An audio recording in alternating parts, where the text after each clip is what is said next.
أعلن الوكيل العام للملك لدى محكمة الاستئناف بالعيون في بلاغ أعلن أنه تم تكليف الشرطة القضائية المختصة بإجراء بحث قضائي إثر تسجيل وفاة شخص وإصابة 3 آخرين نتيجة إطلاق مقذوفات متفجرة استهدفت أحياء سكنية بمدينة سمارة.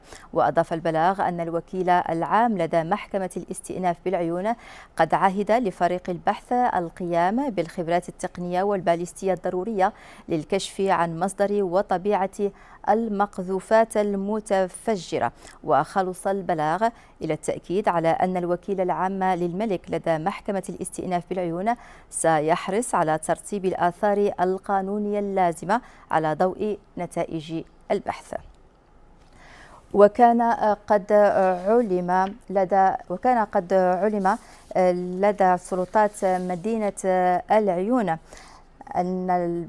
بإقليم سمارة أن 4 انفجارات وقعت ليلة السبت إلى الأحد بمدينة سمارة، ما أسفر عن مقتل شخص واحد وإصابة 3 آخرين، 2 منهم في حالة خطيرة نقل على إثرها إلى المستشفى بالعيون بعد أن تلقي إسعافات أولية، فيما عاد المصاب الثالث إلى منزله بعد تلقيه للإسعافات الأولية في مكان الحادث.